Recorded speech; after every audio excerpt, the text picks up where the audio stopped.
ሰላም ጤና ይስጥልኝ እንደምናላችሁ ውድ የቻናሌ ተከታታዮች፣ እግዚአብሔር ይመስገን እኔ ሰላም ነኝ። ዛሬ ደግሞ በቀላሉ መስራት የምትችሉትን የሳምቡሳ አሰራርን ይዤላችሁ ቀርብ ያለው እስከ መጨረሻው ከኔ ጋር ሆኑ። ከዛ በፊት ለቻናሌ አዲስ ከሆናችሁ ሰብስክራይብ በማድረግ ሀሳብ አስተያየት ካላችሁ ኮሜንት ላይ በመጻፍ እንደተለመደው ላይክና ሼር እያደረጋችሁ አብራችሁ ይሁኑ። ወደ አሰራሩ እንሄዳለን። እንደተለመደው እዚህ ጋር የሚያስፈልገኝ ግብአት አዘጋጅቻለሁ። ዛሬ በስጋ እየሰራሁ አሳያችኋለሁ። የተፈጨ ስጋ አለኝ እንደምትመለከቱት እንደዚህ አዘጋጅቻለሁ። ከዛ በመቀጠል ደቆ የተከተፈ ቀይ ሽንኩርት ነው። ሁሉንም ግብአቶች አዘጋጅቻለሁ።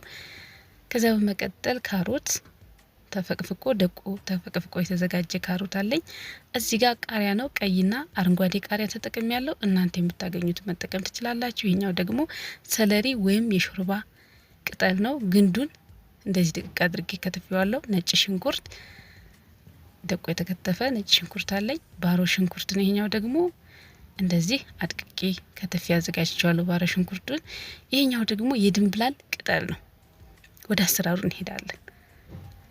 መጥበሻ እንጥድና ዘይት፣ የተወሰነ ዘይት አትክልቶቹን ስጋውን ለመጠባበሻ ዘይት ጨምሬ ዘይቱ በጣም ሲግል ስጋውን አደርጋለሁ።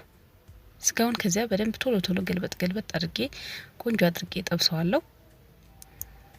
መጥበሻችን በጣም ሲግል ቆንጆ ሆኖ ይጠበስልናል ስጋው ማለት ነው። እንደዚህ ያደረገው እንግዲህ ምጥጥ እስከሚል ድረስ ስጋውን በደንብ አድርጌ እጠብሰዋለሁ። ሀሳብ አስተያየት ካላችሁ ኮሜንት ላይ ጻፉልኝ። እንግዲህ ላይክ እያደረጋችሁ ደግሞ ቪዲዮ ለሌሎች እንዲደርስ አድርጉ። በጣም ቀላል አሰራር ነው ዛሬ ይዤላችሁ የቀረቡት። ማናችሁ መስራት ትችላላችሁና ስጋውን በደንብ ምጥጥ ብሎ ጥብስ እስከሚል ድረስ ብቻውን ካበሰልሁት በኋላ ሌሎችን ግብአቶች እጨምራለሁ። አትክልቶቹን ሁሉንም እጨምራለሁ። ካሮት ነው ይሄኛው። ከዛ ሽንኩርት ጨመርኩ። ከዛ ይሄኛው ሰለሪ የሾርባ ቅጠል ማለት ነው እና ነጭ ሽንኩርት፣ ከዚያ ባሮ ሽንኩርት አንድ ላይ ሁሉንም እንቀላቅላቸዋለን። በጣም ቆንጆ ጣዕም እንዲኖረው ነው የሚያደርገው። እንግዲህ ባላችሁ አትክልት መጠቀም ትችላላችሁ። ከፈለጋችሁ ካሮቱን መተው ብቻ እናንተ እንደሚመቻችሁ ማድረግ ትችላላችሁ። ከዚህ በፊት በምስር ሰርቼ ብዙዎቻችሁ ወዳችሁታል። ዛሬ ደግሞ በስጋ እንዴት እንደምሰራ ላሳያችሁ ብዬ ነው። እንደዚህ በደንብ አድርጌ አትክልቶቹን ከጠባበስኩ በኋላ ማጣፈጫ ቅመማ ቅመም ጨምራለሁ። ጨው ነው፣ ጨው ጨምሬያለሁ። ከዚያ ይሄኛው ነጭ ሽንኩርትና ዝንጅብል አንድ ላይ የተፈጨ፣ ይሄኛው ቁንዶ በርበሬ፣ ከዚያ በመቀጠል የመጥበሻ ቅጠል ሮዝመሪን የተፈጨ ጨምራለሁ። የምታገኙትን ቅመማ ቅመም መጨመር ትችላላችሁ። እኔ እንግዲህ ለመጠባበሻ የምጠቀማቸው ግብአቶች ቅመማ ቅመሞች ሁሉ ጊዜ ነጭ ሽንኩርት እና ዝንጅብል የተፈጨ፣ ቁንዶ በርበሬ እና የመጥበሻ ቅጠል ነው። ከዛ በመቀጠል በደንብ አድርገን ቅመማ ቅመሞቹን ከቀላቀልን በኋላ መጨረሻ ላይ ልናወጣው ሲሆን የድንብላል ቅጠሉን ድቅቅ አድርገን ከትፈን እና ቃሪያውን እንጨምራለን። ከዛ አንድ ላይ በደንብ እንቀላቅለዋለን። ያው ፈጠን ፈጠን እንምልባችሁ እንግዲህ እናንተ እንዳይሰለቻችሁ ቪዲዮን ስለምቆራርጠው ነው። ላይክ አድርጉ። ከዚያ በደንብ አድርጌ ድንብላሉንና ቃሪያውን ጨምሬ እንደዚህ ቆንጆ አድርጌ ስጋውን ጠብሼ ጨርሻለሁ። እንዲቀዘቅዝ እናስቀምጠዋለን። በደንብ መቀዝቀዝ ይኖርበታል። በቅድሚያ እንግዲህ የምንሰራው ይህንን ነው ማለት ነው። ከዚያ በመቀጠል ዱቄት አዘጋጅቻለሁ። እዚህ ጋር ዱቄቱ ላይ ትንሽ ጨው አድርጌ በቀዝቃዛ ውሃ ማለት ቅዝቃዜውን በለቀቀው ለብ ያለ ሳይሆን በቃ በኖርማል ውሃ እናቦከዋለን። ሊጡ እንግዲህ መቅጠን የለበትም። ትንሽ ደረቅ ያለ ሊጥ ነው የምናዘጋጀው እንደምትመለከቱት ምስሉ ላይ ማለት ነው። በደንብ አሽተን ለስለስ ያለ ሊጥ ካዘጋጀን በኋላ ጠረጴዛችን ላይ እናደርግና እኔ 5 ቦታ ቆራርጠዋለሁ። እናንተ እንደ ሊጣችሁ ነው። እኩል እኩል አድርጌ ለመቆራረጥ እሞክራለሁ። እንደዚህ አድርጌ ለመዳመጥ እንዲመቸኝ አድርጌ ቆራርጠዋለሁ። ሀሳብ አስተያየት ካላችሁ ኮሜንት ላይ ጻፉልኝ። ሰብስክራይብ ያላደረጋችሁ ሰብስክራይብ ያደርጋችሁ እንደዚህ አዳዲስ ቪዲዮ ስለቅ እንዲደርሳችሁ ማድረግ ትችላላችሁ። እንግዲህ እንደዚህ ሊጡን ቆራርጬ ከጨረስኩ በኋላ ትንሽ ዱቄት በተን አድርገን እንደዚህ በእጃችን እኩል መጠን እንዲኖረው አድርገን እናስተካክላለን። ከዚያ አንድ ላይ ለመዳመጥ እንዲመችን ማለት ነው። እኔ እንግዲህ 3-4 አድርጋችሁ ደራርባችሁ መስራት ትችላላችሁ። ከዚህ በፊት ስለሰራውላችሁ ግን አብዛኞቻችሁ እምቢ ያለን ስላላችሁኝ 2 አድርጋችሁ ሞክሩት። መጀመሪያ ዘይት ትቀባላችሁ። ከዛ ዱቄት እናድርግና ከዛ አንደኛውን ከላይ እንደርበዋለን። እንደዚህ ዘይት ከቀባን በኋላ ዱቄት ነው። ከዛ እንዳይጣበቅ ስለሚያደርግ ማለት ነው። እንደዚህ አድርጌ ከዛ ሌላም ሊጥ መጨመር ትችላላችሁ እስከ 3 ድረስ። ግን የማይሆንላችሁ ከሆነ 2 እያደረጋችሁ መሞከር ትችላላችሁ። ከዚህ በፊት እኔ ብዙዎቻችሁ ኮሜንት ላይ ስጽፉልኝ ስለነበር ነው ይጠባበቃል ስትሉኝ ስለነበር 2 አድርጋችሁ ሞክሩት። እንግዲህ በደንብ አድርገን እኩል አድርገን እንደዚህ ገልበጥ እያደረግን ሊጡን ቆንጆ አድርገን እንዳምጠዋለን፣ ሳሳ አድርገን ማለት ነው። እንደዚህ ከሆነ አይጣበቅም። ሞክሩት። በዚያ ላይ ቀላል ነው። እንደዚህ አድርጌ እንግዲህ ፓትራ ላይ አድርጌ እኔ ኦቨን ለኩሻለሁ ለ3 ደቂቃ 2 ደቂቃ የሚሆን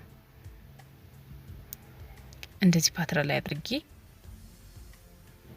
አቆየዋለሁ። እንዲበስል በጣም ድርቅ እንዲል አይደለም፣ ትንሽ ነው የምናቆየው። እዩት፣ እንደዚህ ሆኖ አውጥቼዋለሁ። ከዛ እንቆራርጠዋለን። እንደዚህ አድርጌ ቀዝቀዝ እስከሚል መጠበቅ ትችላላችሁ። 4 ማዕዘን እንዲሆንልን እንደዚህ ዳርና ዳሩን እንቆራርጣለን። በጣም ቀላል ነው። በዚያ ላይ አይጠባበቅም። ከፈለጋችሁ ደግሞ አንዳንዱን ብቻ መስራት ትችላላችሁ። የማይሆንላችሁ ከሆነ እዩት፣ በቃ በቀላሉ ነው እንትን የሚልላችሁ። ከዛ በምንፈልገው ቅርጽ እንደዚህ ቆራርጠን የሳምቡሳ ቂጣችንን አዘጋጅተን ጨርሰናል ማለት ነው። እዩት፣ ምንም ብታረጉት ራሱ እንትን አይልም። እዩት፣ እንደዚህ አድርጋችሁ ይኸው ቆንጆ ቂጣ ነው ያዘጋጀሁት። ከዚህ በኋላ እንግዲህ እንደዚህ ቂጣውን አዘጋጅቼ በጣም ስስ ነው። ቂጣውን ብቻ አዘጋጅታችሁ ለምትፈልጉት ጊዜ አስቀምጣችሁ ፍሪጅ ውስጥ መጠቀምም ትችላላችሁ። እንደዚህ አድርጌ ሰርቼ ጨርሻለሁ። ከዛ እዚህ ጋር ደግሞ ለማጣበቂያችን የሚሆን ዱቄት በትንሹ አድርጌ በውሃ በጥብጫ አዘጋጃለሁ። ሳምቡሳውን ስንጠቀልል የምናጣብቅበት ማለት ነው። እንግዲህ ሁላችሁም ታውቁታላችሁ ብዬ አስባለሁ። የራሴን አሰራር እያካፈልኳችሁ ነው። እንግዲህ እንዴት እንደምንጠቀልል ላሳያችሁ። በጣም ቀላል ነው። እኔ በፊት በጣም ከባድ ይመስለኝ ነበር፣ ግን እንደዚህ አድርጋችሁ ምስሉ ላይ እንደምትመለከቱት መጠቅለል ነው። ከዚያ ትንሽ ካዘጋጀ ነው ስጋ እናደርግና ወይም ምስር፣ በምስር መስራት ትችላላችሁ፣ በአትክልት መስራት ትችላላችሁ፣ በምትፈልጉት መስራት ትችላላችሁ። ከዚያ 3 ጎን አድርገን መጠቅለል ነው። ከዚያ እዚህ ጋር ሊጥ ነው የምናደርገው። ያው እንደዚህ ሊጥ ቀባውና ጫፏን እጥፍ አረጋታለሁ። ወደ ውስጥ እጥፍ አድርገን ሊጥ ስላለው ይጣበቃል። በቃ እያችሁት እንደዚህ በጣም ቀላል ነው። እንግዲህ ያዘጋጀሁትን የሳምቡሳ ቂጣ ሁሉንም እንደዚህ እያደረገው እየጠቀለለው እጨርሳለሁ።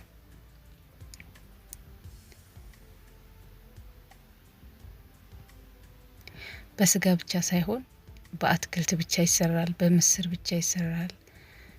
እንግዲህ እኔ ለሁለተኛ ጊዜ ነው ዛሬ ሳሳያችሁ።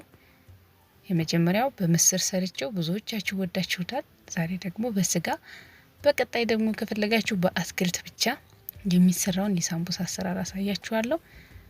እንደምትመለከቱት እንግዲህ እንደዚህ ጠቅልዬ ሁሉንም ያዘጋጀሁትን ጨርሼ ጠቅልዬ አዘጋጃለሁ።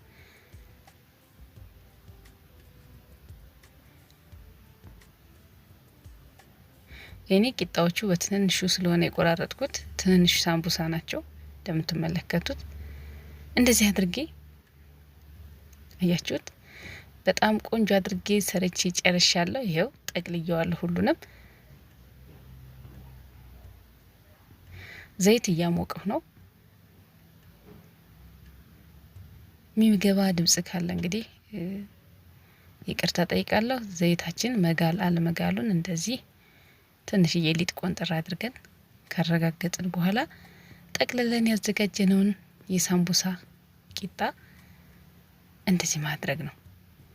እኔ በጣም ዘይቱ ሲግል ልክ ስለማይመጣልኝ መካከለኛ ሙቀት አድርጌ ነው የምጠብሰው። ሁሉ ጊዜ ብስኩትም ቢሆን ማንኛውንም ቢሆን የጋለ በጣም የጋለ ዘይት ላይ አልጠብስም። ቀስ ብሎ በቃ ውስጥ ድረስ እንዲበስል ስለምፈልግ እንደዚያ ነው ዘይቱን የማደርገው። እንደምትመለከቱት ገልበጥ ገልበጥ እያደረግን ቀላ እስከሚል ድረስ እንጠብሰዋለን።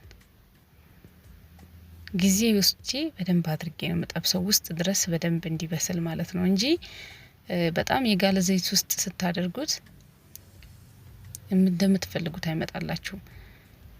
ወይ ውስጡ አይበስልም፣ ውስጥ ድረስ ቆንጆ አይሆንላችሁም። እና እንደዚህ ቀላ እስከሚል ድረስ ጠብሼ በንጹህ ወረቀት ወይም ሶፍት ሊሆን ይችላል የኬክ መጠቅለያ ወረቀት ላይም ማጥለል ትችላላችሁ። እንግዲህ ዘይቱን እንደዚህ እያጠለሉ አሳምቡሳዬን ጨርሼ ጠብሼ አዘጋጀሁ። እንደዚህ አድርጌ እንግዲህ ሁሉንም ጠብሼው ደግሞ አሳያችኋለሁ። ይህን ይመስላል። እንደምትመለከቱት ቆንጆ አድርጌ ነው የጠበስኩት። እንዴት እንደበሰለ ደግሞ ላሳያችሁ። ከሽ ነው የሚለው